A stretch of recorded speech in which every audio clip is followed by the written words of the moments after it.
शुभ संध्या। सभी को मेरा प्रणाम। मैं डॉक्टर निशान tank international forum for promoting homeopathy के हिंदी सत्र के 652 डे पर आप सभी का हार्दिक स्वागत करता हूँ। आप सभी अवगत होंगे कि IFPH फोरम फोरम एक अंतर्राष्ट्रीय होम्योपैथी संस्था है जो पिछले कोविड काल से निरंतर दैनिक वेबिनार का आयोजन करता आ रहा है। प्रारंभ में ये अंग्रेजी और मलयालम भाषा में किया जाता रहा, तत्पश्चात राष्ट्रीय भाषा हिंदी में भी आयोजन किया जाने लगा। इस प्रकार के कार्यक्रम का मुख्य उद्देश्य होम्योपैथी के विशिष्ट विशिष्ट पहचान के तहत सभी इच्छुक लोगों के साथ होम्योपैथी ज्ञान का साझा करना और सभी के बीच एक सद्भावना को प्रोत्साहित करना। आइए आज की इस बैठक को प्रारंभ करने से पहले हम 1 मिनट का मौन रखें और ईश्वर से मार्गदर्शन प्राप्त करें। धन्यवाद। मैं आप सभी का पुनः स्वागत करता हूँ। मैं आज के इस बैठक में मुख्य अतिथि डॉक्टर डी बालचंद्र सर का हार्दिक स्वागत करता हूँ। Doctor D Balachandra sir MD in homoeopathy, senior medical officer, AIIMS Patna, former professor HOD of department practice of medicine, RKTF university Bhopal. But today birthday celebration of SC Allen. आज का जो हमारा टॉपिक है understanding Elon की नोट्स। मुख्य अतिथि से मैं आग्रह करना चाहूंगा कि आप अपना व्याख्यान शुरू करें। Thank you doctor Nishant. आज एक करेक्शन है निशांत, आज उनके बर्थडे नहीं है, उनकी डेथ एनिवर्सरी है। आज उनके पुण्यतिथि है, जन्मदिन नहीं है। Yes sir, doctor yes HC sir, Allen. Sorry.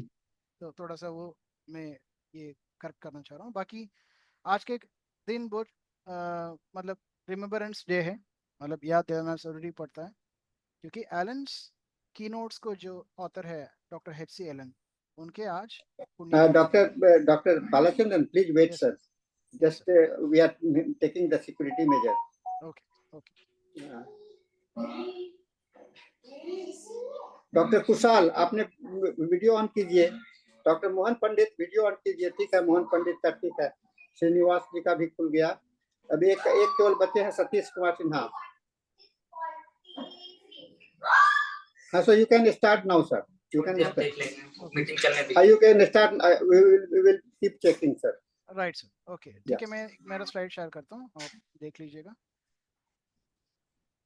Slide visible है, आवाज क्लियर है? यस सर, क्लियर आवाज सभी जी को। ओके ओके, मैं प्रेजेंट करता हूँ अभी। तो ये मैं ऑलरेडी कर चुका हूँ, ये कुछ नया टॉपिक नहीं है, ऑलरेडी मैंने किया है। बट सहानी सर बोले कि डॉक्टर HC एलन की पुण्यतिथि आ रहा है 116 वर्ष का, तो आप एक बार प्रेजेंट कीजिएगा। तो मैं थोड़ा सा उसमें चेंजेस किया ताकि दर्शकों, बहुत लोग मेरा लेक्चर्स बार बार सुन रहे हैं, तो उनको ये नहीं लगना चाहिए कि मैं वही चीज रिपीट कर रहा हूँ आपको बार बार। हो गया। तो इसीलिए इसमें मैं थोड़ा सा HC एलन सर का एक छोटा सा बायोग्राफी में आपको सुनना चाह रहा हूँ, ताकि आज उनके पुण्यतिथि है तो आपको समझना चाहिए कि उनके वर्क्स क्या है होम्योपैथी में। ऑफ कोर्स सबको पता है कि एलन की नोट्स है उनके मैग्नम ओपस।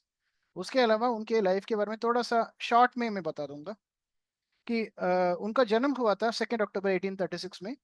नाइल्स टाउन के नाम पे एक विलेज है, ओंटारियो, लंदन, उधर पैदा हुआ डॉक्टर HC एलन। एंड उनके पेरेंट्स के नाम है Hughes Allen and Martha Billings. Medical education देखेंगे तो डॉक्टर HC एलन ने 2 अलग अलग पद्धति में या मेडिकल सिस्टम में उन्होंने मेडिकल ग्रेजुएशन किया है। पहले एलोपैथी का ग्रेजुएशन उन्होंने college of physicians and surgeons Ontario Canada में किया। एंड होम्योपैथी का ग्रेजुएशन उन्होंने western homeopathic medical college, Cleveland, Ohio, उधर से किया, अमेरिका में। उन्होंने ग्रेजुएशन कंप्लीट किया 1861 में। एंड इन्होंने अप्रेंटिसशिप जैसा ऐसे असिस्टेंट डॉक्टर ऐसा किसके अंदर उन्होंने प्रैक्टिस किया था, under doctor Thomas Pardon Wilson. 18 महीने उनके अंदर उन्होंने अप्रेंटिसशिप किया। उसके अलावा he has served as a surgeon किसके अंदर, general Ulysses S Grant, union army में इन्होंने एज अ सर्जन प्रैक्टिस किया under the guidanceship of general Ulysses S Grant. और शादी अगर देखेंगे तो doctor HC Allen has married Selina Louise Gould. कब? 24 दिसंबर 1867। कहाँ पे? ब्रांडफोर्ड ओंटारियो में उन्होंने शादी किया है। एंड HC एलन को 2 बच्चे हैं, Franklin Lyman Allen and Helen Marion Allen Aird. ऐसा 2 बच्चे हैं, एक लड़का एक लड़की। एंड अगर उनके पोस्ट उन्होंने मतलब उनके लाइफ में क्या क्या पोस्ट हेल्ड किया अगर देखेंगे तो नौकरी के चलते, he has been as a professor of anatomy at Cleveland. Anatomy का प्रोफेसर है डॉक्टर केंट जैसे, कहाँ पे, क्लीवलैंड में। एंड 1868 में ही was the professor of anatomy at Hahnemann medical college Chicago. Chicago में होम्योपैथी कॉलेज जो है हैनेमन मेडिकल कॉलेज, उसमें प्रोफेसर ऑफ एनाटॉमी थे। ठीक है, आगे अगर देखेंगे तो 1876 और 1877 इनके बीच में he has served as superintendent of the homoeopathic mutual life insurance company. तो इसमें ऐसा सुपरिटेंडेंट ये काम किया था 1 साल, 1876 से लेकर 1877 तक। प्रैक्टिस अगर देखेंगे तो he has practised in Detroit, USA. America में उन्होंने प्रैक्टिस किया कब, 1878 में। एंड होम्योपैथी के करियर में अगर देखेंगे तो बहुत ज्यादा उसका ये है वर्क्स है। अगर देखेंगे तो साल भर 1880 में he was the first lecturer and professor of materia medica, therapeutics and clinical medicine, homeopathic medical department at the University of Michigan, Ann Arbor. Ann Arbor एक जगह है यूएस में, मिशिगन में, तो उधर इन्होंने, he was the first lecturer, पहले lecturer थे एंड प्रोफेसर थे किसके, मेट्रिया मेडिका के 1880 में, एंड थेरेप्यूटिक्स की, क्लिनिकल मेडिसिन में। ठीक है, homoeopathic department of university of Michigan Ann Arbor. And उसके बाद he has served as secretary of international Hahnemann association, international Hahnemann association के सेक्रेटरी ऐसे उन्होंने काम किया था। And he has served as a consultant to Dr. Harish Chandra Mukherjee's charitable hospital at Gorakhpur, Jafra. आप देखिए ये बहुत बड़ा चीज है, ये आप बहुत लोग को नहीं पता होगा कि डॉक्टर एच.सी. एलन ने इंडिया में ऐसे होम्योपैथी कंसल्टेंट विजिटिंग किया था। कहाँ पे, doctor Harish Chandra Mukherjee charitable hospital, कहाँ पे, गोरखपुर, उत्तर प्रदेश में, जाफरा में। दर्शकों में अगर कोई यूपी से होगा तो जरूर ये पता कर लीजिए, क्योंकि ये काफी पुराना हॉस्पिटल है और ये चैरिटेबल ट्रस्ट से माध्यम से चल रहा है। लोग को होम्योपैथिक इलाज मुफ्त में करा देता है शायद।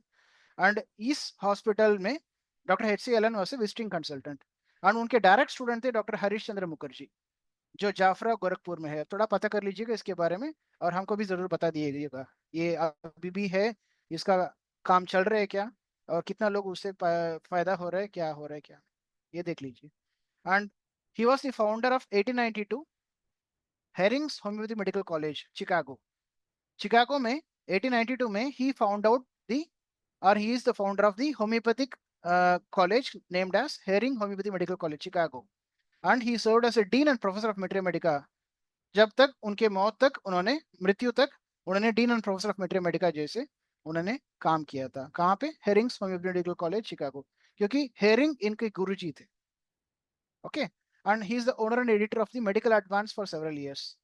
मेडिकल एडवांस के नाम पे एक जर्नल है, उस जर्नल के ओनर एंड एडिटर थे काफी सालों तक। ठीक है, एंड ये एक किस्सा है इनके बारे में। Doctor H C. एलन और डॉक्टर जेम्स टेलर केंट के बीच में थोड़ा झगड़ा हुआ था बीच में। क्यों झगड़ा हुआ था, इस कारण पे, डॉक्टर केंट ने डेनवर क्रिटिक के नाम पे एक जर्नल में उन्होंने वादा किया था उस एडिटर को कि हर महीने उन्होंने एक दवाई पब्लिश करेंगे, दवाई के बारे में डिटेल्स, ड्रग पिक्चर पब्लिश करेंगे ऐसे। बट वो कुछ कारण से ऐसा कर नहीं पाया था, ड्रग प्रूविंग जो आप कहते हो ना, तो वो प्रूविंग नहीं कर पाया था जेम्स टेलर केंट ने। तो उन्होंने क्या किया, इन्होंने दो ड्रग का पिक्चर लिया, उसको मिला के एक सिंथेटिक ड्रग बना दिया। जैसा फॉर एग्जांपल एल्यूमिना सिलिकेटा मान लीजिए, एल्यूमिना सिलिकेटा में इन्होंने प्रूविंग नहीं किया, उल्टा एल्यूमिना का ड्रग पिक्चर या एसेंस ले लिया, सिलिका का एसेंस ले लिया, दोनों को मिला के इन्होंने एक कल्पना में एक ड्रग पिक्चर लिख दिया जिसका नाम है एल्यूमिना सिलिकेटा। अगर आप Kant's lectures of homeopathic mathematics का किताब अगर होगा, उसके पीछे दिया होगा न्यू रेमेडीज, है ना, केंट्स न्यू रेमेडीज, ऐसा एक कॉलम दिया होगा, उसमें देखेंगे तो उसमें बहुत ज्यादा ड्रग्स जो है वो अनप्रूवन ड्रग्स थे। तो इसको डॉक्टर एच.सी. एलन ने क्रिटिसाइज किया था, being a professor dean of the Hering's homeopathic medical college. तो इन्होंने इनको केंट को ये किया था कि मतलब ऐसा अनप्रूवन ड्रग्स को आप पब्लिश नहीं कर सकते हैं। ठीक है, एल्यूमिना सिलिकेटा हो गया, कैली आर्स हो गया, कैली और आर्सेनिक का सिम्टम्स लेकर आरएम सल्फेटम हो गया। ठीक है, ये सब बैरेटा आयोड हो गया, ये सब मतलब पार्शियली प्रूवन या अनप्रूवन ड्रग्स है। इसमें दो ड्रग्स का उन्होंने एसेंस ले लिया, दोनों को मिला के इन कल्पना में एक ड्रग पिक्चर पब्लिश करना स्टार्ट कर दिया। And doctor H C. एलन ने इनको मतलब बहुत वार्निंग दिया था कि ऐसा नहीं करना चाहिए, drug should be proven before being published in any journals, क्योंकि ये गलत ये हो जाएगा, समझ हो जाएगा लोगों के बीच में। तो जब एच.सी. एलन ने केंट को ये करना स्टार्ट किया था, मतलब रुकना स्टार्ट किया था, तो उसके बाद केंट ड्रग्स पब्लिश करना नहीं हो पाया था। ओके, होम्योपैथिक साइंस कांग्रेस 1908 जून में एलन ने डॉक्टर केंट को अक्यूज किया था कि उनके मेट्रीमेडिका में जो नया ड्रग्स है वो अनरिलायबल है। ओके, एंड आप देख लीजिए डॉक्टर जेटी केंट कितना बड़ा पर्सनालिटी है होम्योपैथिक मेट्रीमेडिका में। उसको अगर कोई रुकावट दे रहा है तो वो कितना बड़ा हिम्मतवार होना चाहिए। ओके, तो वैसा डायरिंग इंसान था डॉक्टर एच सी एलन, जो डॉक्टर केंट को ही रुका सकता है, डॉक्टर केंट के अगेंस्ट ही बात कर सकता है उसी टाइम में, डॉक्टर केंट और एच सी एलन के टाइमलाइन में। ठीक है, तो ये रिएक्शन क्या हुआ, जैसा डॉक्टर एच सी एलन ने डॉक्टर जेटी केंट को रुका दिया ये दवाई वगैरह पब्लिश करने में, सिंथेटिक रेमेडी जो उन्होंने जो दो ड्रग को कंबाइन करके पब्लिश करना स्टार्ट किया, तो उसके बाद केंट ने मतलब आगे कोई ड्रग पब्लिश करना हुआ ही नहीं, क्योंकि उतना बड़ा अपोजिशन था।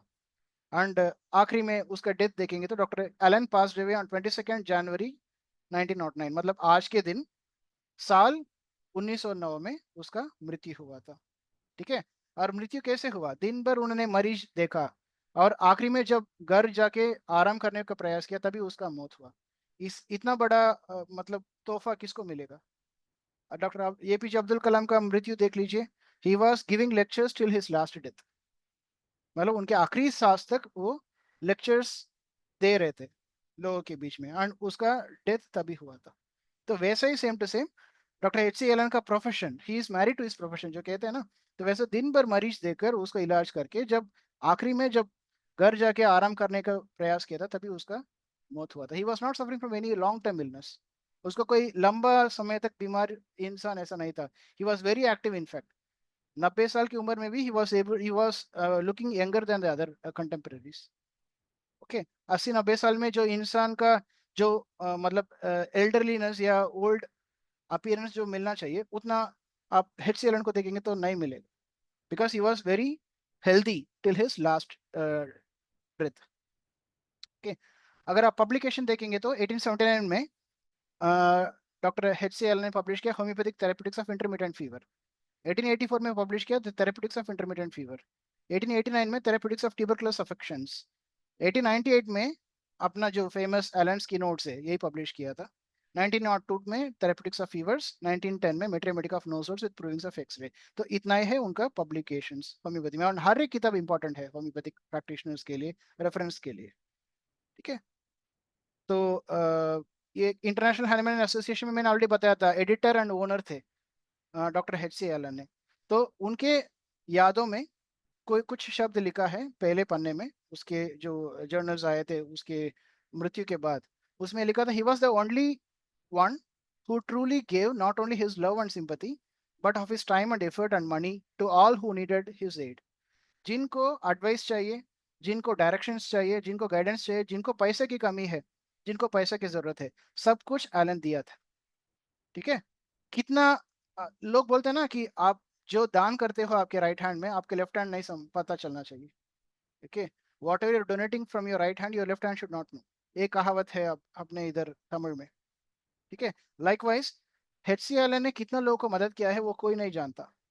वो चुपचाप अपना जो भी दान देना है, जो भी गाइडेंस देना है, जो भी पैसे देना है वो दे के आता है, प्रकट नहीं करता, पब्लिसिटी नहीं करता। ठीक है, राइट। देखिए, to the young and specially women in the profession he was a tower of strength. जो भी नौजवान लड़कियों थे प्रोफेशन में, होम्योपैथिक प्रोफेशन में, उनके लिए हेलन ने एक बहुत बड़ा source of power, tower of strength, मतलब उनके मतलब सेफ्टी के बारे में बोलिए या नहीं तो नॉलेज के बारे में बोलिए, he was one of the pillars supporting them in the practice. तो एक शॉर्ट बायोग्राफी है एलन के बारे में।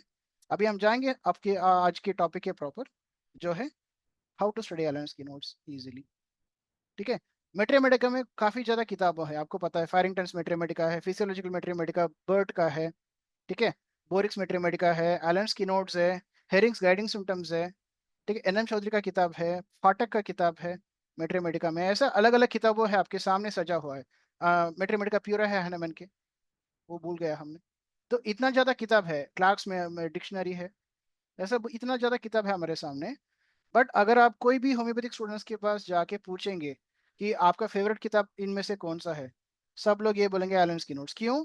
क्योंकि एलन्स की नोट्स फर्स्ट ईयर से लेकर स्टूडेंट्स को जो मेट्रीमेडिका का इंट्रोडक्शन है वो एलन्स की नोट्स से स्टार्ट होता है।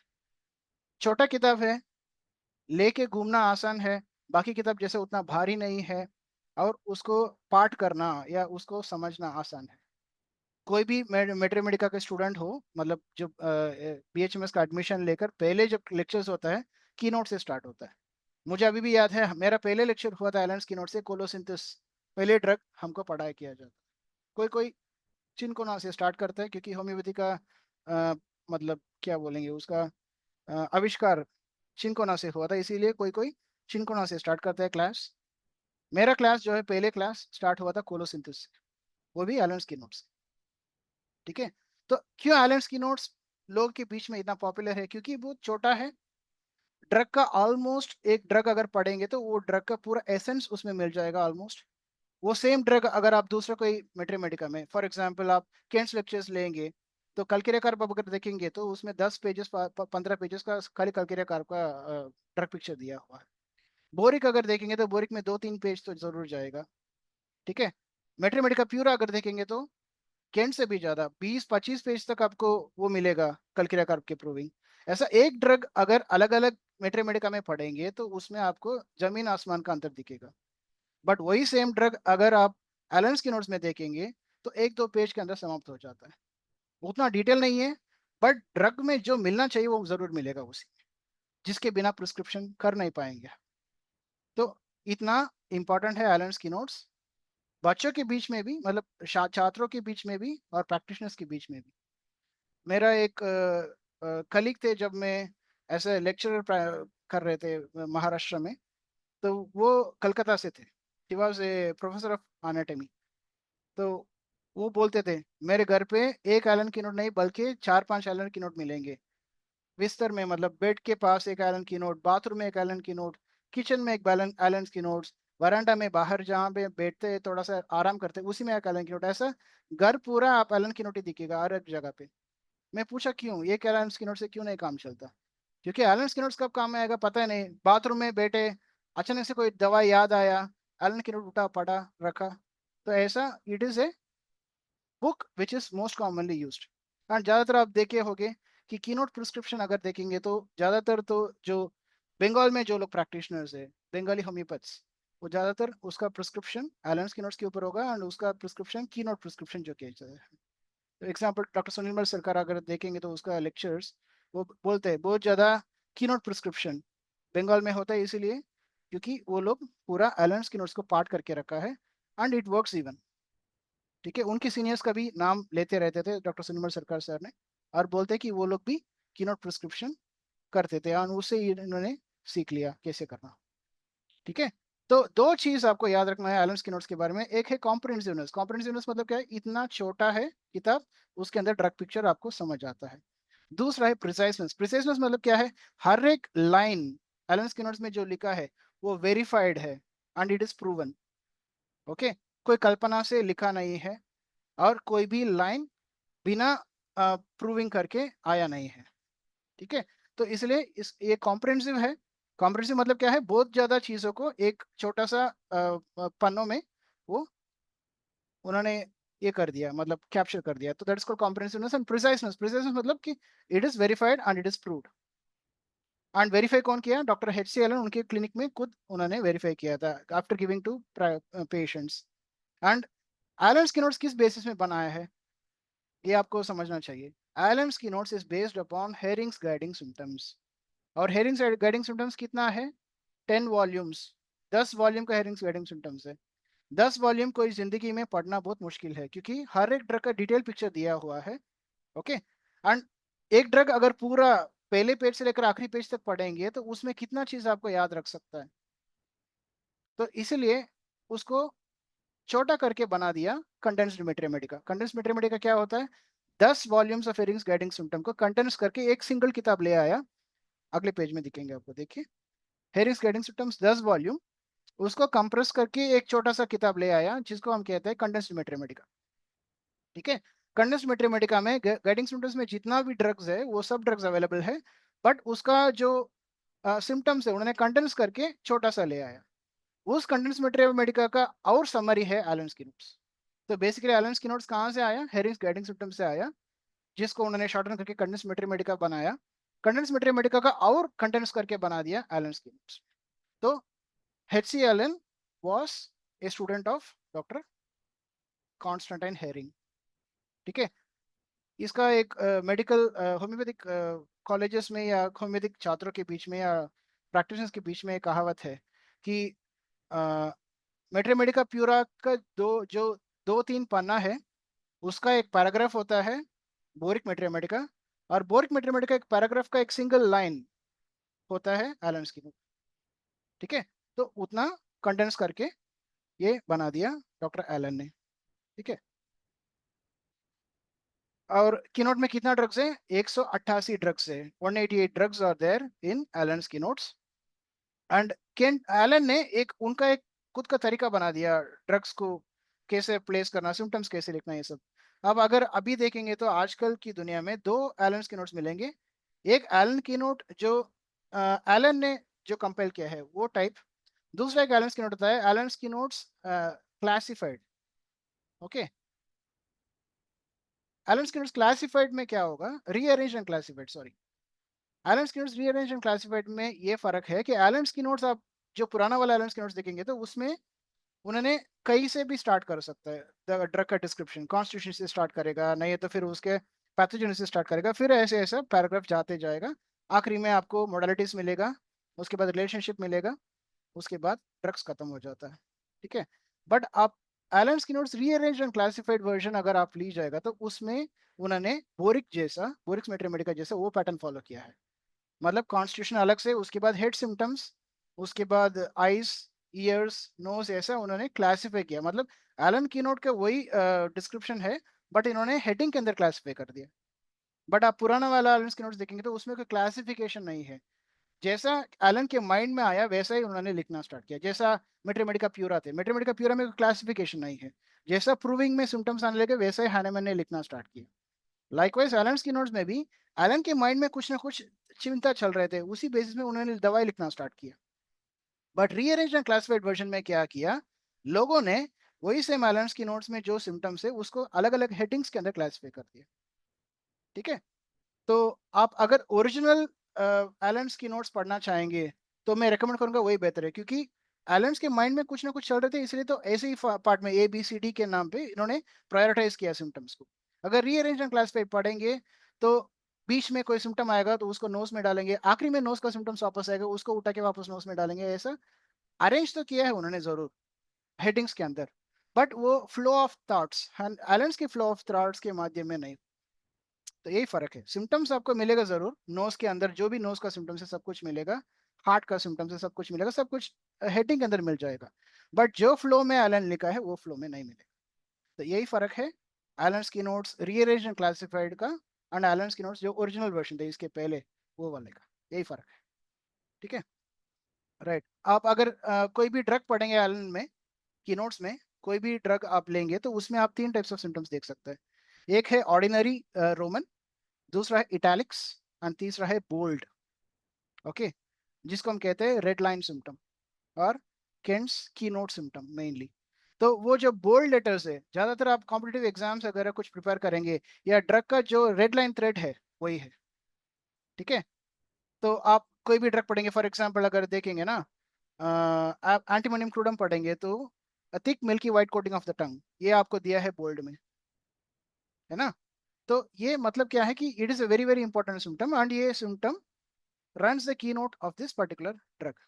उसके बाद आएंगे आपको इटैलिक सिम्टम्स, जो इटैलिक्स में लिखा है वो ग्रेडेशन ऐसा ही होता है एलन की नोट्स में।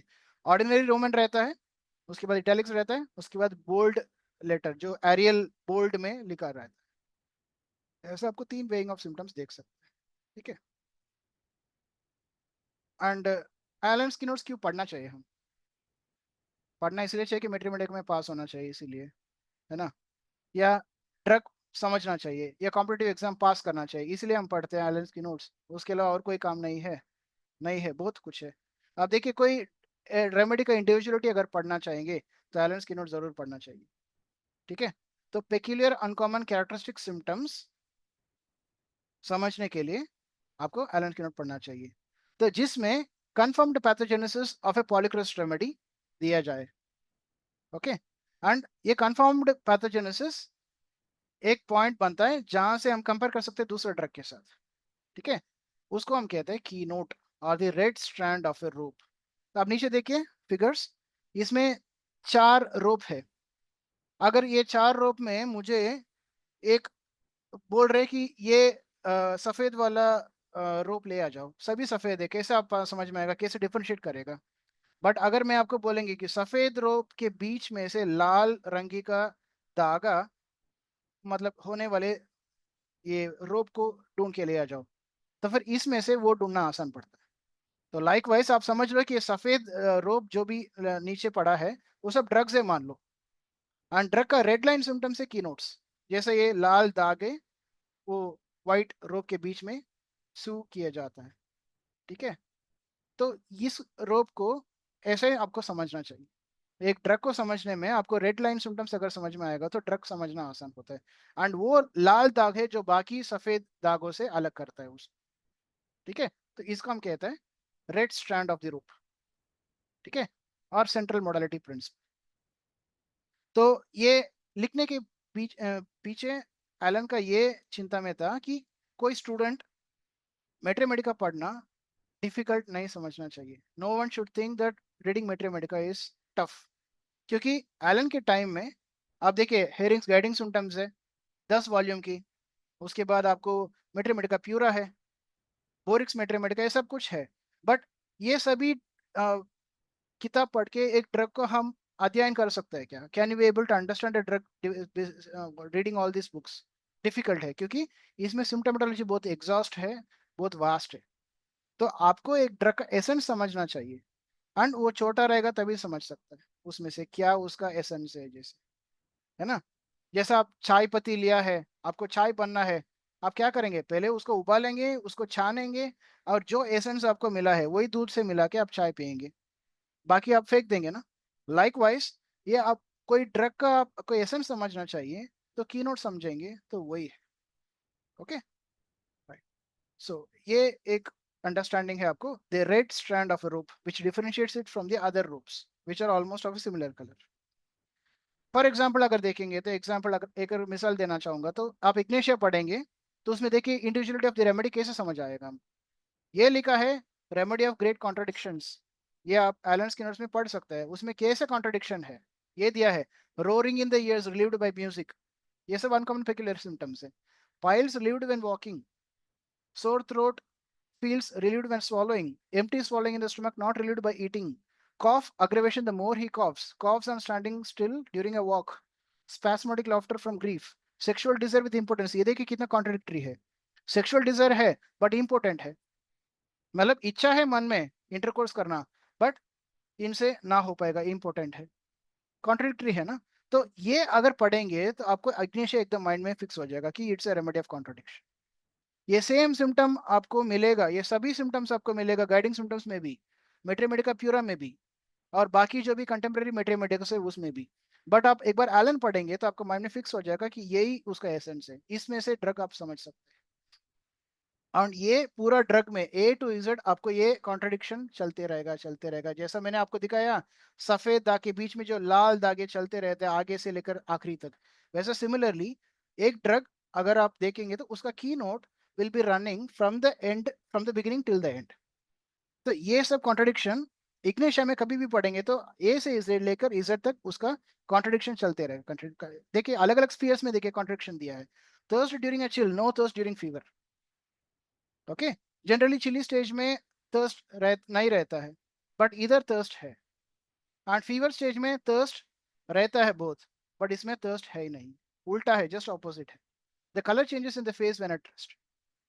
तो ये सभी कॉन्ट्रडिक्टरी सिम्टम्स है इग्नेशिया को, इसलिए मैंने एक मिसाल दिया, एक इंडिविजुअलिटी ऑफ ए रेमेडी को आपको समझना चाहिए तो एलन स्किनर समझना चाहिए, एंड उसके एग्जाम्पल में मैंने दिया एक इग्नेशिया का एग्जाम्पल। नेक्स्ट आप देखिए comparison of remedies, Allen Skinner क्यों पढ़ना चाहिए? पहले पॉइंट होगा इंडिविजुअलिटी ऑफ द रेमेडी को समझने के लिए, दूसरा क्यों पढ़ना चाहिए, कंपैरिजन ऑफ रेमेडीज। आप अगर दो रेमेडी को कंपेयर करना चाहिए, जैसे फैरिंगटन्स मैथमेटिका है जिसमें कंपैरेटिव मैथमेटिका दिया है, ओके, तो लाइकवाइज आप एलन स्किनर में देखेंगे तो ड्रग का कंपैरिजन दिया है बिल्कुल, ठीक है। To compare the pathogenesis of a remedy with the recorded anamnesis of the patient, patient का केस टेकिंग लिया, ओके, टोटलिटी ऑफ सिम्टम्स आपने ले लिया, एनालिसिस ऑफ द केस बना दिया, देन एनालिसिस के बाद जो मिलेगा आपको फाइनल टोटलिटी, उससे आपको कंपेयर करना चाहिए कौन सा ड्रग पेशेंट को देना है सिमिलिमम चूज करने के लिए, उसी के लिए काम में आता है एलेंस की। And this right differentiation of the remedies, एक रेमेडी दूसरा रेमेडी के चलते कैसे डिफरेंशिएशन होगा, how do you compare the two drugs, how do you differentiate the two drugs. For example map like tongue, map like tongue natrum mur में भी है, टैरक्सिकम में भी है और बहुत ज्यादा ड्रग्स में है। तो आपको डिफरेंशिएट कैसे करेंगे टैरक्सिकम और नाट्राम्यूर टंग को, तो कंपैरिजन में यही आता है। मैंने एक एग्जांपल इधर दिया है, जैसे एग्जांपल मैंने दिया जेलसीमियम, जेलसीमियम में क्या दिया है, fears unless on the move the heart will cease beating, मतलब मरीज को लगता है जब तक वो चलते रहेंगे तब तक ठीक है, ओके, जब वो खड़े रहेंगे तो लगता है कि हृदय जो बीट होना हार्ट बीटिंग है वो बंद हो जाता है, ओके। बट देखिए कंपैरिजन में क्या दिया है, डिजिटालिस दिया है, डिजिटालिस में क्या दिया है, the fears it would cease beating if she moved, मतलब जब तक मरीज बैठे रहेंगे या खड़े रहेंगे रेस्ट में है तब तक हार्ट बीट होते रहते हैं, जब मरीज चलने लगेंगे तो हार्ट बीटिंग बंद हो जाता है, ऐसा लगता है किसको, डिजिटालिस। तो जस्ट ऑपोजिट ऑफ जेलसिमिन। तो ऐसे एक छोटा सा कंपैरिजन दिया है। और एक देखिए, और एक मिसाल मैंने दिया सरेनम में, देखिए इसमें लिखा है sick babies will not sleep day और night but worry fret and cry, मतलब बच्चों रात भर या दिन भर सोते नहीं है, बच्चों चिल्लाते रहते हैं। उसमें कंपैरिजन में दिया देखिए जलपा, जलपा में क्या दिया, child is good plays all day restless troublesome screaming all night, मतलब दिन भर खेलते रहते हैं कोई दिक्कत नहीं है, बट रात जैसा होगा तो बच्चों सोएगा नहीं, दिन भर रात भर चिल्लाते रहेगा। किस में है, जलपा में है, which is the reverse of lycopodium. Lycopodium में क्या है, बच्चों दिन भर सोता है, दिन भर मतलब रोते रहता है, रात में अच्छा तरह सो जाता है लाइकोपोडियम में।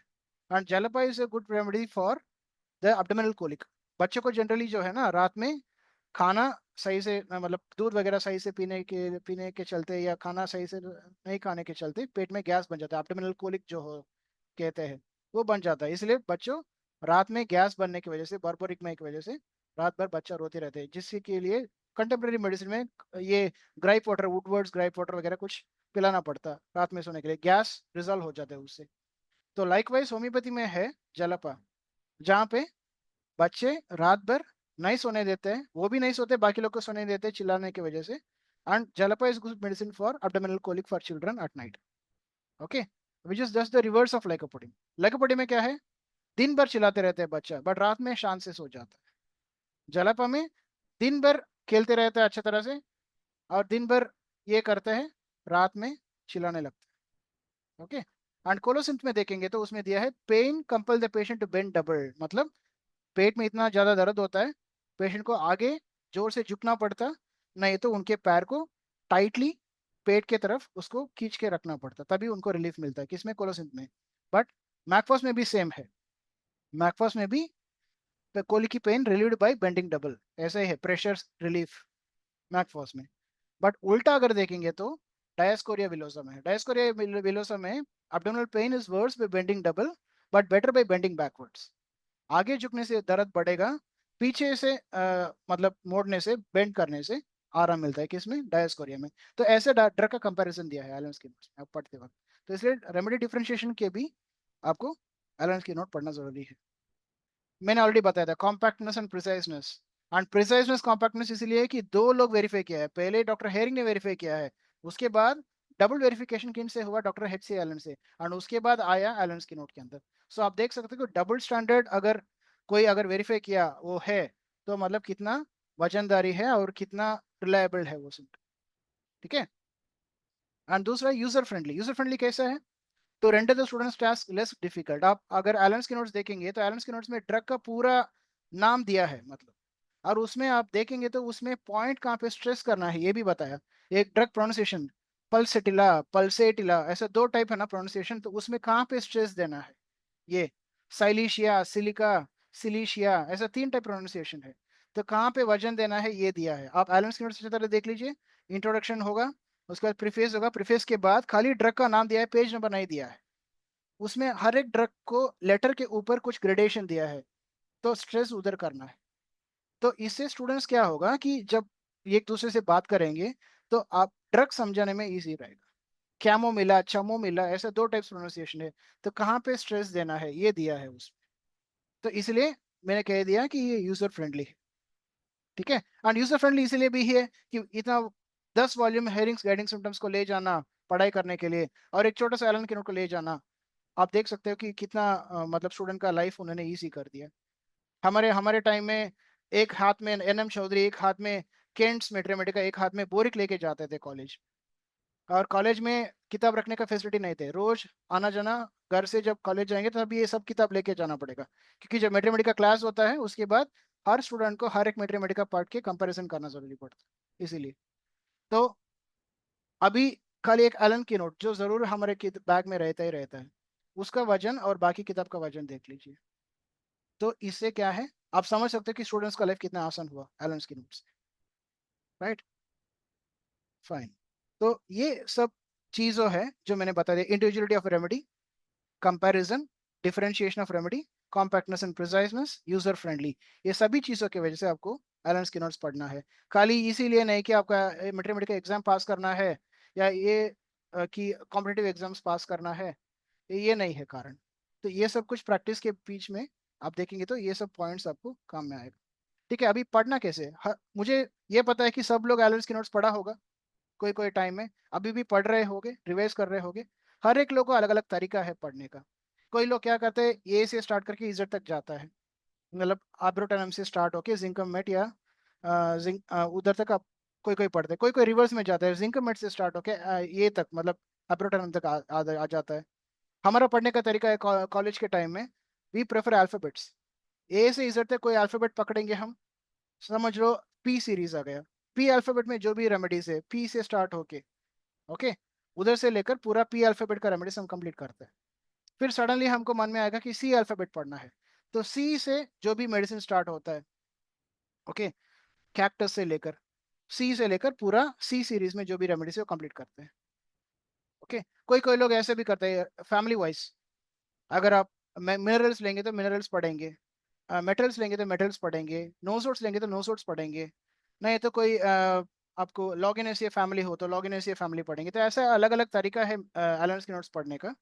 बट कुछ अगर प्रॉपर वे में हम पढ़ेंगे तो समझ तो जरूर आएगा और बेहतर समझ सकता है।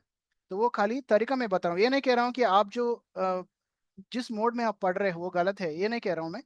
बट जो मेथड में बोल रहा हूँ आपको समझाने में, वो मेथड में पढ़ेंगे तो और उसमें कुछ आपको लाभ मिलेगा। तो वही एक छोटा सा गाइडलाइन है आपको एलन की नोट्स कैसे पढ़ना। ठीक है, तो मैंने कुछ पॉइंट्स लिखा है इसमें, उसका एग्जांपल मैं देता हूँ कैसा है। पहले है कि read the lines of key notes and also learn to read between the lines. ठीक है, एलन की नोट्स का हर एक लाइन पढ़िएगा और लाइन के बीच में एलन ने क्या आपको बोलना चाह रहे हैं वो भी पढ़ना जरूरी है। Learn similar remedies given in the brackets next to the keynote.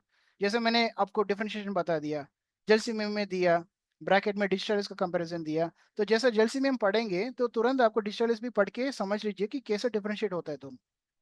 ठीक है, और एलन ने कोई कोई ड्रग्स में एक पर्टिकुलर वर्ड को बार बार रिपीट करते जाते हैं। अगर वो वर्ड रिपीट हो रहा है तो वो इंपॉर्टेंट है, तो वो क्यों, कौन सा वर्ड रिपीट हो रहा है, वो ड्रग का पूरा एसेंस आपको समझ में आएगा। तो वो ऐसे कोई रिपीटिंग वर्ड्स हो रहे है क्या नहीं आप पढ़ने के ड्रग्स के पिक्चर में, अगर हो तो नोटिस कीजिएगा। Learn the symptoms of drugs scattered elsewhere in the other drugs. कभी कभी ये होगा कि ये ड्रग के अंदर पूरा पूरा सिम्टोमेटोलॉजी नहीं मिलेगा, उसका कई स्कैटर्ड सिम्टम्स दूसरे कई ड्रग में दिया हो, वो भी आपको पढ़ना है। आपको अगर सेपिया पढ़ लिया तो मतलब सेपिया कंप्लीट नहीं हुआ, सेपिया का और कोई सिम्टम्स दूसरे कई ड्रग में दिया होगा, वो भी पढ़ना जरूरी है। ठीक है, तो एलन ने कुछ कॉन्स्टिट्यूशन डिस्क्राइब किया ड्रग के, ड्रग जब पढ़ेंगे तभी, सभी ड्रग्स में नहीं मिलेगा बट जरूर कुछ ना कुछ पॉलीक्रिस्ट में मिलेगा ही। तो वो कॉन्स्टिट्यूशन क्या डिस्क्राइब किया है वो आप समझ लीजिए, रेमेडी रिलेशनशिप समझ लीजिए, कॉम्प्लीमेंट्री इनिमिकल एंटीडोट, ये सब क्योंकि कॉम्पिटिटिव एग्जाम्स में भी आता है और आपके प्रैक्टिस में भी बहुत काम में आता है कि ये ड्रग दिया है उसके बाद क्या दे, ये ड्रग दिया है इसके दो जो ड्रग इंडिकेटेड है वो इनिमिकल है या कॉम्प्लीमेंट्री है कि एंटीडोट है, कैसे समझ में आएगा, एलन की नोट्स में दिया है, ये आप देख लीजिए। ठीक है, अभी एग्जाम्पल में जाएंगे। In a given remedy the first few lines of introduction are important. कभी भी कोई ड्रग पढ़ते वक्त उसके जो पहले दो लाइंस तीन लाइंस जो एलन ने दिया है उसको जरूर पढ़िए। जैसे एग्जांपल देखिए, यूफ्रेशिया में क्या दिया है, bad effects from falls, contusions, mechanical injuries of external parts. Generally हम यूफ्रेशिया किसके लिए यूज करते हैं, नाक से सर्दी, आंख से पानी आना, कंजक्टिवाइटिस हो गया, आंख खुजली हो रहा है, आंख लाल हो गया, ये सभी के लिए। बट सबसे पहले लाइन क्या लिखा है, यूफ्रेशिया में पहले लाइन लिखा है बैड इफेक्ट्स फ्रॉम फॉल्स। कोई गिर गया नीचे, चोट लग गया, उसी के लिए यूफ्रेशिया दे सकते हैं। जनरली हम क्या देते हैं, आर्निका देते हैं, रूटा देते हैं, सिम्फाइटम देते हैं अगर फ्रैक्चर हुआ तो, ठीक है, ट्रस्टॉक्स देते हैं अगर स्प्रेन हुआ तो। बट ये इंजरी रेमेडी के अंदर आप यूफ्रेशिया को भी इंक्लूड करना जरूरी है, क्योंकि इसमें दिया है bad effects from falls, contusions, mechanical injuries of external parts. तो एक नया दृश्य खोल रहे देखिए यूफ्रेशिया की। दूसरा आर्निका में देखिए, bad effects from falls for the bad effects resulting from mechanical injuries even if received long years ago. बहुत पुराना मतलब साल में कोई किसी को अगर चोट लग गया, उसका असर अभी तक हो रहा है बॉडी में कोई ना कोई रूप में, तो आप आर्निका दे सकते हो। ये दिया है फर्स्ट फ्यू लाइंस में। और हाइपरिकम में ये दिया है mechanical injuries of spinal cord, bad effects of spinal concussion, pains after fall on coccyx. कोई सीढ़ी से उतर है, सडनली पैर फिसल गया, नीचे बैठ गया, और आपकी जो रीढ़ की आखिरी हड्डी है जिसको टेल बोन कहते हैं, कॉक्सिक्स, उसमें अगर कुछ इंजरी हुआ, then you can think about Hypericum. तो ये सब बीच में नहीं दिया है, पहले दो लाइन में ही मिल जाता है आप। तो इसमें आपको समझ जाएगा कि ड्रग्स का कहाँ पे उसका एक्शन है, ठीक है, राइट। सेकेंड पॉइंट ये है कि कोई भी ड्रग पढ़ते वक्त आप ये देख लीजिए उसका sphere of action and pathogenesis क्या है। स्फीयर ऑफ एक्शन मतलब कौन सा ऑर्गन्स में इसका ज्यादा असर है, एंड उसका बीमारियां कैसे पैदा होता है वो ड्रग में। एग्जाम्पल ब्रायने में देखिए, excessive dryness of mucous membrane, मतलब म्यूकस मेम्ब्रेन पूरा एकदम सूखा है। Lips tongue dry parched cracked, stool dry as if burnt, cough dry hard racking with scanty expectoration, urine dark and scanty, great thirst। तो mucus membrane सूखा है, इसीलिए क्या हुआ, खांसी होता है इरिटेशन की वजह से, क्योंकि अगर स्किन ड्राई हो गया तो इरिटेट करेंगे, राइट। सोरियासिस में भी वही होता है, स्किन ड्राई हो जाता है स्केल्स की वजह से, एंड ड्राइनेस होने की वजह से पेशेंट को खुजली होता है, और कुचल कुचल के पेशेंट नोच नोच के निकलेंगे पूरा वो स्किन के ऊपर जो भी पपड़ियां हैं वो, और उसके बाद उसमें लाल हो जाते हैं, ब्लीडिंग आ जाते हैं, फिर रॉ सरफेस आ जाता है। सेम टू सेम माउथ में होता है इधर ब्रायोनिया में। म्यूकस मेम्ब्रेन सब ड्राई है, तो रेस्पिरेटरी म्यूकस मेम्ब्रेन अगर ड्राई हुआ तो क्या होगा, इरिटेट करेगा, इरिटेट की वजह से क्या होगा, खांसी आएगा, और खांसी में तो बलगम बिल्कुल नहीं है क्योंकि सिक्रेशन है नहीं कुछ भी, इसीलिए तो बार बार hard racking cough with very scanty expectoration होते रहते हैं ब्रायोनिया में। एंड एज वेल एज ये देखिए इंटेस्टिनल ट्रैक्ट, रेक्टम, ये सब ड्राई है, जिसके चलते स्टूल हार्ड ड्राई हो जाता है, कॉन्स्टिपेशन हो जाता है ब्रायोनिया पेशेंट। ग्रीजी सेक्रीशंस या म्यूकस सेक्रीशंस है नहीं, तो इसलिए स्टूल आसान से आएगा नहीं। Stool hard dry as if burnt, ये दिया है ब्रायोनिया में, है ना। तो ये सब एक रेड लाइन है जो चलते रहेगा ब्रायोनिया पूरा पूरा पूरा, ठीक है। तो excessive dryness of mucous membrane. But उल्टा ये है कॉन्ट्रडिक्शन, सीरस मेम्ब्रेन में एक्सेसिव सेक्रीशन है, म्यूकस मेम्ब्रेन में सेक्रीशन कम, सीरस मेम्ब्रेन में सेक्रीशन ज्यादा। सीरस मेम्ब्रेन सेक्रीशन की वजह से पेशेंट को आर्थराइटिस होता है, जहां पे आपको जॉइंट्स में स्वेलिंग है, which is full of the synovial fluid, ठीक है। एंड आप दूसरा ड्रग देखिए एंटीमोनियम टार्टारिकम, जिसमें दिया है दो, through the pneumogastric nerve that is vagus nerve, it depresses the respiration and circulation, thus producing the keynote of the remedy. When the patient coughs, there appears to be a large collection of mucus in the bronchi. It seems as if much should be expected, but nothing comes up. तो antimonium tartaricum क्या करता है, tartar emetic क्या करता है, tartar emetic न्यूमोगैस्ट्रिक nerve को compress करता है या डिप्रेस करता है। न्यूमोगैस्ट्रिक नर्व दो पार्ट्स को सप्लाई करता है, स्प्लैनिक प्लेक्सस जो है रेस्पिरेशन और सर्कुलेशन, और रेस्पिरेशन और सर्कुलेशन अगर दबा दिया जाएगा तो क्या होगा, पेशेंट को खांसी होगा, और लगता है कि अंदर बहुत ज्यादा बलगम जमा है। बट जब पेशेंट खांसेगा आपको लगता है कि बहुत ज्यादा बलगम आएगा बाहर, बट कोई बलगम आते नहीं, क्योंकि वेगस सप्रेशन की वजह से ये सिलियरी बीटिंग नहीं होता है। सिलियरी बीटिंग नहीं होने की वजह से म्यूकस सेक्रेशन अंदर रहता है बट बाहर नहीं आ पाए, सिलेरी एक्शन इनवॉलेंटरी मूवमेंट नहीं होता है, इसलिए तो बलगम अंदर ही जमा रहता है। जनरली ये सेनाइल ब्रोंकाइटिस या सेनाइल निमोनिया में हो जाता है, जहाँ पे बहुत लंबे उम्र के बुजुर्ग लोग हैं जो पड़े रहते हैं बिस्तर में, उसका पेशाब हो जाता है, कंट्रोल में नहीं है, एंड बार बार ये पेशाब के मॉइस्चर के एक्सपोज होने की वजह से उसको बीमारी पकड़ा गया ब्रोंकाइटिस, एंड जिसमें सेनल ब्रोंकाइटिस, जहाँ पे बलगम अंदर जमा है बट बलगम बाहर नहीं आ रहे। पेशेंट कभी भी सांस खींचेंगे छोड़ेंगे तो आपको लगता है कोई रैटलिंग साउंड अंदर से आपको मिल रहा है, बट कोई बलगम बाहर नहीं आएगा। तो ये एंटीएम टाटारिकम का सिम्टम है। तो ये sphere of action and pathogenesis. तो वैसे हेमामिलिस में भी दिया है, आप पढ़ लीजिए, क्योंकि वक्त अभी कम है 15 मिनट का, तो मैं थोड़ा सा फास्ट जा रहा हूँ, ठीक है। मैंने आपको एसेंस बता दिया कि क्या पढ़ना है क्या नहीं, दो मिसाल मैंने दिया, आगे आप देख लीजिए। Next point, clinical findings and signs. Allen ने जो ऑब्जर्व किया है वो आप जरूर देखिए ड्रग्स जब पढ़ते हो। जैसे एग्जांपल देखिए, एपिसमेल में दिया है edema bag like puffy swelling under the eyes, over the eyes में कैलिकार्प दिया है। ठीक है, आंख के नीचे ऐसे पफी स्वेलिंग अगर दिखेगा तो जरूर आप एपिसमेल के बारे में सोचिएगा। ठीक है, बट प्रिजुडिस मत बनिए कि ये आप एपिसमेल का ही पेशेंट है। बाकी सिम्टम्स अगर मिलावट हो रहा है एपिसमेल से तो जरूर प्रिस्क्राइब कीजिए। इसलिए कीन सेंसेस होना चाहिए, your eyes should be sharp, you should not miss anything. Kali bichromicum अगर पढ़ते वक्त ये देख सकते हैं, oedematous bladder like appearance of the uvula. Uvula जो middle part of the fauces में है वो इतना बड़ा होके लगेगा कि ब्लैडर जैसा बड़ा हुआ है। ठीक है, much swelling but little redness, मतलब सूजन ज्यादा है बट उसमें लालीपन कम है। इन्फ्लेमेटरी साइंस है जैसा जहाँ पे ट्यूमर है बट रूबर नहीं है। ठीक है, ब्रैकेट में दिया रस्टॉक्स, कंपेयर कीजिएगा उसके साथ। कैलिकॉर्प में दिया है bag like puffy swelling between the upper eyelids and the eyebrows, मतलब ऊपर वाले हिस्से में अगर इडिमा होगा, मतलब बैग लाइक पफी स्वेलिंग अगर होगा तो कैलिकॉर्प में, ये बोल्ड में दिया है देखिए। ठीक है, आपको अभी दिख रहा है कि ऑर्डिनरी रोमन और इटैलिक्स और बोल्ड लेटर्स का डिफरेंशिएशन। एंटीमोनियम टाटा क्रूडम में दिया है thick milky white coating of the tongue. तो ये सब क्लिनिकल फाइंडिंग्स है, साइंस है, ये सब जरूर पढ़िएगा। वैसा डिजिटलिस्ट में है, रस्टॉक्स में, मैं खाली मिसाल दे रहा हूँ, आगे आप पढ़ते जाइए।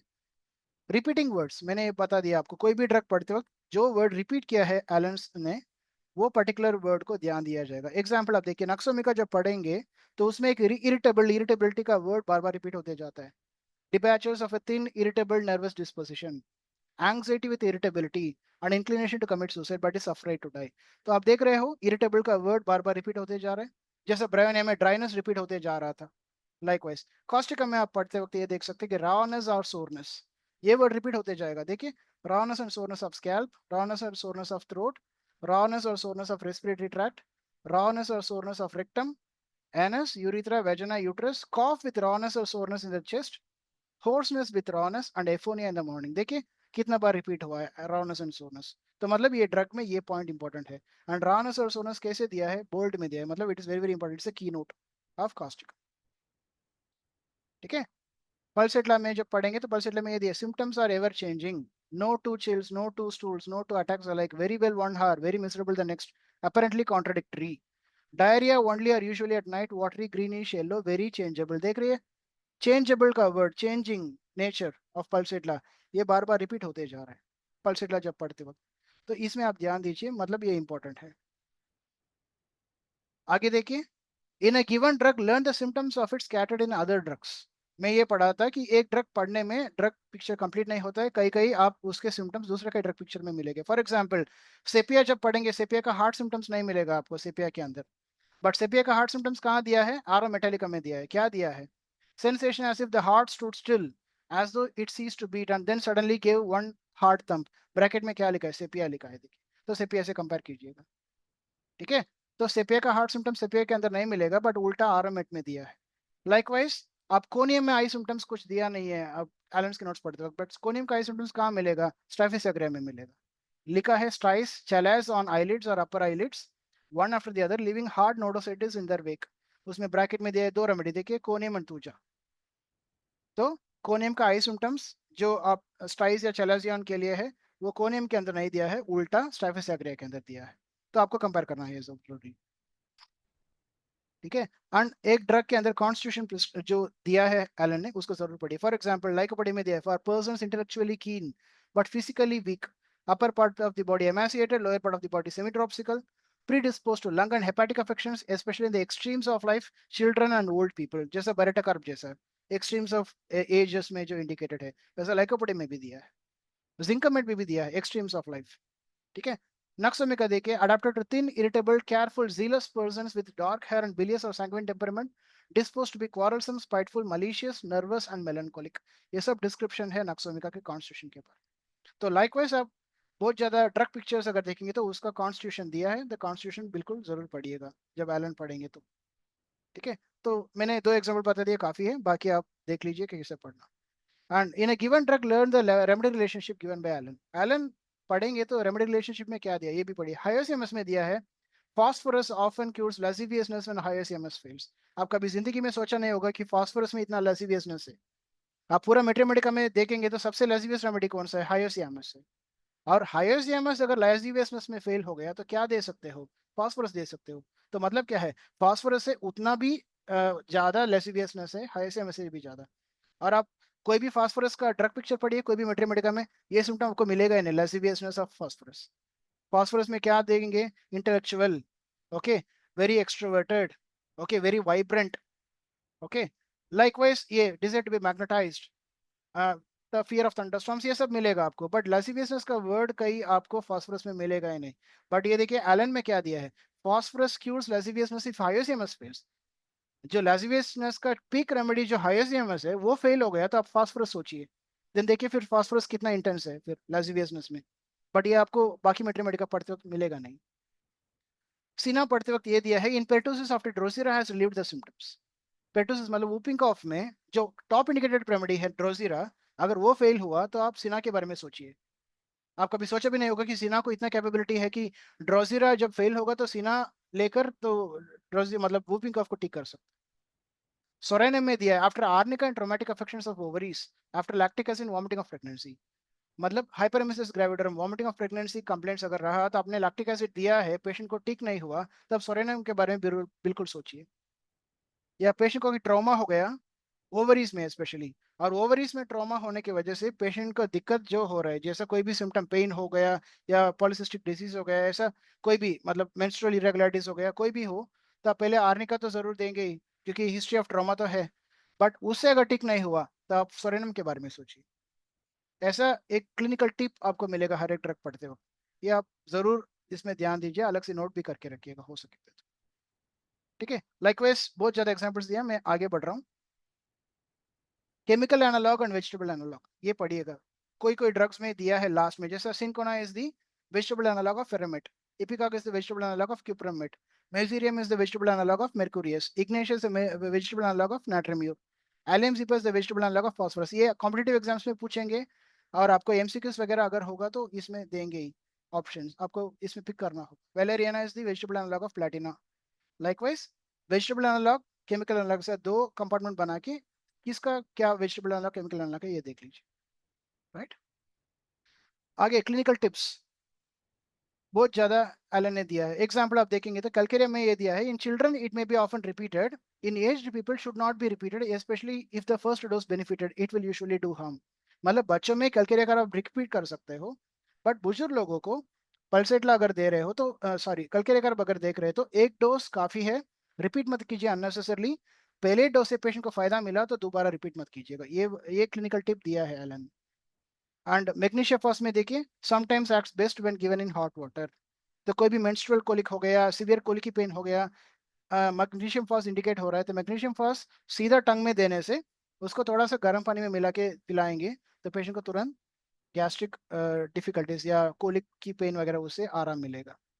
Lycopodium में दिया है कि it is rarely advisable to begin the treatment with chronic cases with lycopodium unless clearly indicated. It is better to give first another antisoric. कोई भी कॉन्स्टिट्यूशनल कंडीशन में अगर लाइकोपोडियम देने के पहले आप ये देख लीजिए कि कॉन्स्टिट्यूशन बिल्कुल लाइकोपोडियम के जैसा है कि नहीं, टोटलिटी ऑफ सिम्टम्स वगैरह सब नहीं होगा तो लाइकोपोडियम मत दीजिए, दूसरा कोई एंटीसोरिक देकर उसके बाद लाइकोपोडियम में जाइए। सल्फर हो गया, कैलकेरिया कार्ब हो गया, है ना, ऐसा ड्रग्स लेकर उसके बाद लाइकोपोडियम में जाएगा, ये दिया है एलन ने। ये सब क्लिनिकल टिप्स है। राइट,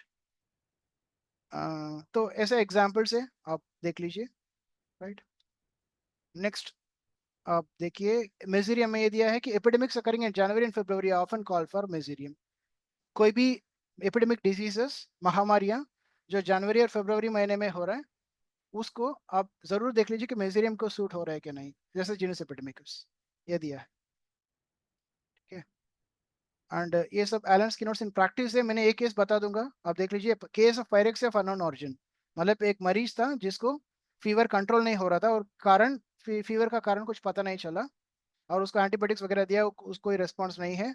और फीवर पैरोक्सिस्म जनरली रात में सोते वक्त अनुभव होता है। उनको बेलेडोना, फास्फोरस ये सब दिया है बट कोई फायदा नहीं है। बट आखिरी में जब एलन्स की नोट्स पढ़ने के बाद पता चला कि पेशेंट को सैम्बुकस नाइग्रा दिया जाता है। सैम्बुकस नाइग्रा इस बेसिस में प्रिस्क्राइब किया है, fever, dry heat while he स्लीप्स on falling asleep. रात में जब सोएंगे तभी बुखार हो जाता है, तो इस बेसिस में सैम्बुकस नाइग्रा दिया और केस क्यूर हो गया। तो एक एग्जांपल मैंने दिया कि एलन्स की नोट्स प्रैक्टिस में कैसे हम यूज करें। ठीक है, I think time is up, 8:25 है, और कुछ 5 मिनट का टाइम है, ये मैं मेरा सेशन कंप्लीट कर जाता हूँ। कुछ डाउट है तो आप पूछ लीजिएगा प्लीज। एक 5 मिनट आप बोलिए सर, 5 मिनट हाँ बोलिए। बोल सकता है, अच्छा ठीक है सर।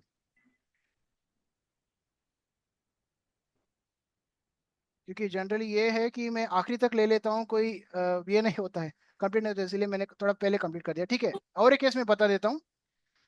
एक फुल टाइम प्राइमी पेरा है जिसको डिलीवरी के बाद तुरंत फिट्स डेवलप हुआ, पोस्ट परप्यूरल कन्वल्शंस जो कहते हैं। ठीक है, उसको अमेल नाइट्रोजम दिया जाता था। डॉक्टर कोपिकर ने ये लिखा है उनके किताब में। उनका मामा जी जो है वो प्रैक्टिस कर रहे थे, अमेल नाइट्रोजम दिया है। अमेल नाइट्रोजम देने के बाद तुरंत peripheral convergence immediately after delivery बंद हो गया, क्योंकि वो गांव में रहते थे। आप वो किताब पढ़ेंगे तो आपको समझ में आएगा। डॉक्टर कोपिकर जो है वो महाराष्ट्र में कोई रिमोट विलेज के अंदर थे। उनके मामा जी एक होम्योपैथ थे। ठीक है, and he was trained under some contemporary homeopaths India में। तो ये विलेज में आपको जनरली मेडिकल फैसिलिटी होता नहीं है। एंड विलेज में जब ये छोटे थे, मतलब डॉक्टर कोपिकर छोटे थे, उनके मामा जी के पास एक केस ले आए थे जिसमें डिलीवरी हुआ था एक प्राइमी पैरा को। डिलीवरी होने के बाद तुरंत कन्वर्जन आना स्टार्ट हुआ। एंड ये लाइफ थ्रेटनिंग सिचुएशन है, कोई डॉक्टर को विलेज से लेकर सिटी में जाके ले आ नहीं सकता। ठीक है, तो इसलिए इनके पापा मामा जी के पास गया था कि ऐसा हो रहा है, डिलीवरी अभी हुआ, तुरंत उनको कन्वर्जन लेकर क्या दे। तो उनके मामा जी ने कोपिकर को, डॉक्टर कोपिकर को कह दिया कि जाओ उनको अमेल नाइट्रोसम दे के आ जाओ मुंह में। 2 बूंद अमेल नाइट्रोसम मुंह में दिया, तुरंत कन्वर्जन्स बंद हो गया। एंड ये दिया है। वापस कोपिकर ने आके पूछा था उनके मामा जी को, अमेल नाइट्रोसम कैसे बता दिया आपने? वो बोले कि एक बार एलेंस की नोट्स उठा के पढ़ो, अमेल नाइट्रोसम में क्या दिया है। उसमें ये दिया है कि peripheral convergence immediately after delivery. इसी पॉइंट में उनको कब कैसे याद रखा ये नहीं पता, उन्होंने पूरा अध्ययन किया था एलेंस की नोट से। एंड इसी याद से उन्होंने बोला कि अमेल नाइट्रोसम एक डोज दे दो, उससे पेरिफेरल कन्वर्जन्स बंद होएगा। एंड बंद हुआ भी। एंड आप देख लीजिए कॉम्पैक्टनेस एंड प्रिसिशंस कितना है अमेल नाइट्रोसम का, जो एसेंस दिया है एलेंस में, जिन्होंने पट से प्रिस्क्राइब किया एंड केस भी ठीक हो गया। राइट, तो एक एग्जाम्पल है। आप डॉक्टर कोपिकर, ये बहुत अच्छा किताब है, आप अगर आपके पास है या नहीं है तो ये ऑर्डर कीजिए, आप पढ़िए। बहुत अच्छा अच्छा केसेस, की नोट प्रिस्क्रिप्शन कैसे करता है ये लिखा है, doctor Kopikar clinical experience of 70 years in homeopathy. I think sir I will stop here. Okay, thank you, thank you. Thank you sir. मेरी आवाज आ रही है सबको? यस सर, हाँ, तो वंडरफुल सेशन एंड दैट आज हम लोग बहुत अच्छा डॉक्टर H.C. एलन के पुण्यतिथि पर हम लोग उनके विषय में जानकारी प्राप्त किए। और मुझे काफी अच्छा लगा कि डॉक्टर बालाचंद्रन जी इस विषय के काफी जानकार हैं। इन्होंने अपना प्रेजेंटेशन दिया है और हम लोग, और आप चैट बॉक्स में Balachandran ji, can you see the chat box and हाँ सर, एक you क्वेश्चन आया, एक क्वेश्चन है कि can you explain the meaning of complaints from ironing in bryonia. मैं एक्सप्लेन कर सकता हूँ doctor Jayalalitha Umesh. I think you are here in the class. Ironing का मतलब ये है कि what do you do in ironing. आप कोई भी कपड़ा अगर इस्त्री करते हो तो क्या होता है, दो चीज होता है। First, you are moving, right. एक जगह पे आयरन बॉक्स को पकड़ के नहीं रख सकता, you have to move it from to and fro, आगे पीछे मूव करना चाहिए आपको। तो ब्रायोनिया में एक है अग्रेवेशन फ्रॉम मूवमेंट, तो आप मूव कर रहे हो। वन, सेकेंड, आयरनिंग जब करते हो तभी गर्मी आ जाता है, राइट। आयरन बॉक्स से गर्मी आ जाता है, तभी कपड़ा आयरन हो जाता है, कपड़ा इस्त्री हो जाता है। And bryonia aggravation from heat. तो movement aggravation and heat aggravation, ये दोनों आपको आयरनिंग में मिलेगा, इसलिए bryonia aggravation from ironing. I think I am clear doctor Jayalalitha Umesh. या और किन्हीं का कोई है? Please keep seeing the chat box yes sir, doctor. Yes yes. I think questions नहीं है, खाली ये आ रहा है, मतलब थैंक यू, एक्सेलेंट ऐसा आ रहा है comments. Any questions, you can unmute yourself. या सर जैसे हम यस। बाइक चला, हम हाँ थंब वाला रहता है ना, वो भी पेन करता है जब बाइक चलाते हैं, तब जो हाँ, टेस्ट देते हैं ऐसे, मतलब उस टाइम क्या करना पड़ता है? मतलब थंब पेन करता है बाइक चलाते वक्त। थंब का जॉइंट है ना, जॉइंट, जॉइंट, हाँ, ये कौन सा वाला, फिंगर में? अच्छा, थंब में। लेफ्ट साइड में। ये डिपेंड करता है कि कौन सा हाथ में, राइट या लेफ्ट। क्योंकि लेफ्ट में। राइट, लेफ्ट में है ना, again you are properly using it for horning. Indicator जब बदलते हो तो ये उंगली से बदलते हो, right? Yes yes yes. And जब हार्न करते हो तो यही हाथ से करते हो। राइट साइड में आपको हार्न नहीं दिया है, लेफ्ट साइड में दिया है। Again movement aggravation, left side. या movement aggravation again, no small joint affections. आप देखिए एक्टिया स्पाइकेटा, ठीक है, काइलोफाइलम, रूटा, फाइलम है। या स्मॉल जॉइंट अफेक्शंस रेमेडीज देख लीजिएगा, क्योंकि bryonia is large joint affections, छोटे में नहीं जी। है, बड़े जॉइंट्स में। इसलिए स्मॉल जॉइंट तो affections thank you remedies sir, देख लीजिए। Yes thank you sir. हम लोगों का समय समाप्त हो चुका है एंड अब हम लोग अंग्रेजी सेशन की ओर थैंक यू मूव सर, करते थैंक हैं। आज सेशन हम लोग का सफल हुआ रहा और बालाचंद्रन जी को बहुत बहुत धन्यवाद। इसके साथ में आज का हिंदी सेशन समाप्त होता है। हम लोग अब अंग्रेजी सेशन की ओर मूव करते हैं। Over to you doctor Dhanesh, are you here in the room?